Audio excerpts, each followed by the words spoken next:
शिरोळ तालुक्यातील जयसिंगपूर इथं महाविकास आघाडीचे हातकणंगले लोकसभा मतदारसंघातील उमेदवार सत्यजित पाटील यांच्या प्रचारार्थ प्रमुख पदाधिकाऱ्यांचा मेळावा संपन्न झाला। या मेळाव्याला आमदार सतेज पाटील, हातकणंगले लोकसभा मतदारसंघाचे उमेदवार सत्यजित पाटील, माजी आमदार उल्हास पाटील, दत्त साखर कारखान्याचे चेअरमन गणपतराव पाटील, डॉक्टर सुजित मिंडसेकर, आमदार राजूबाबा आवळे यांच्यासह प्रमुख मान्यवरांची उपस्थिती होती। यावेळी बोलताना राष्ट्रवादी काँग्रेस शरदचंद्र पवार पक्षाचे प्रदेशाध्यक्ष आमदार जयंत पाटील यांनी भाजप सरकारच्या कारभाराचे वाभाडे काढले। आमच्या काळात सर्वसामान्य जनता वापरत असणाऱ्या वस्तूंवर कोणताही टॅक्स नव्हता, परंतु सध्या छोट्या छोट्या वस्तूंवरही सरकार टॅक्स घेत असल्याची टीका त्यांनी केली। कुणाशी गद्दारी केलेली नाही, कुणाला कधी फसवलेलं नाही, कुणाचा पक्ष सोडून त्याचा विश्वासघात केलेला नाही। त्यांनी चुकीच्या पद्धतीनं काही गोष्टी केल्या असतील तर तुम्ही म्हणाल ती शिक्षा आम्ही भोगतो, पण सत्यजित पाटलांच्यावर टीका करायला एकही मुद्दा नाही। ही निवडणूक सत्यजित पाटलांच्या विरोधी त्यांची आहे। गणपतराव पाटलांबद्दल विरोधात, जयंत पाटलांच्या विरोधात किंवा आणखी कुठल्या साखर कारखानदारांच्या विरोधात नाही। साखर कारखानदार उभे राहिलेले नाहीत या निवडणुकीला। सत्यजित पाटील उभा आहे, एका शेतकऱ्याच्या घरातला आहे, तो सामान्य लोकांचे प्रश्न सोडवणार आहे।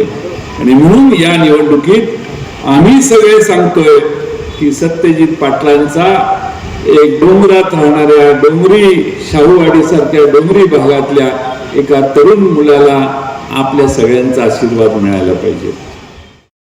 भाजपला विरोध करण्यासाठी सारेजण एकत्र येणं गरजेचं होतं, परंतु दोन्हीकडे चर्चा केल्यानं त्यांची अशी अवस्था झाली आहे। त्यांचं त्यांना लखलाभ, मला काही बोलायचं नाही असा चिमटा माजी खासदार राजू शेट्टी यांचं नाव न घेता जयंत पाटील यांनी लगावला। यावेळी बोलताना आमदार सतेज पाटील यांनी हातकणंगले लोकसभा मतदारसंघात सुरुवातीला चर्चेची गुऱ्हाळं भरपूर झाली, परंतु शिवसेना ठाकरे गटानं सत्यजित पाटलांना उमेदवारी दिली आणि त्यानंतर एकदम वातावरण बदलल्याचं सांगितलं। चर्चेचं गुऱ्हाळ बरेच दिवस चाललं होतं, आपल्या सगळ्यांना माहीत आहे। आणि शेवटी एक धडपडणारा कार्यकर्ता, आमदार म्हणून अनुभव असणारा कार्यकर्ता, जिल्हा परिषद ग्रामीण भागाच्या राजकारणाची जाण असणारा एक सत्यजित पाटलांसारखा कार्यकर्ता याला उद्धव ठाकरे साहेबांनी उमेदवारी दिली। आणि ज्या दिवशी उमेदवारी जाहीर झाली त्या दिवशी या हातकणंगले लोकसभा मतदारसंघामध्ये वातावरण बदललं।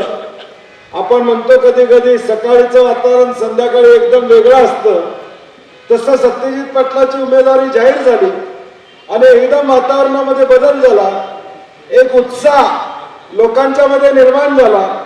यावेळी बोलताना सत्यजित पाटील यांनी माझ्या कामातून सर्वसामान्यांचे प्रश्न सोडवणारा मी कार्यकर्ता असून मी कुणावरही टीका करणार नसल्याचं स्पष्ट केलं।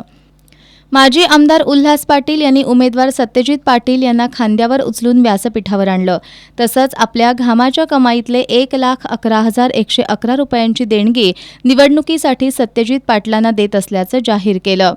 यावेळी शिवसेनेचे संजय पवार, जिल्हाप्रमुख वैभव उगडे, उपप्रमुख मधुकर पाटील, पराग पाटील, शेकापचे अजित देसाई, युवा नेते प्रतीक जयंत पाटील, मंगलताई चव्हाण, वैशाली जुगळे, परवीन जमादार आदी नेते आणि कार्यकर्ते मोठ्या संख्येनं उपस्थित होते।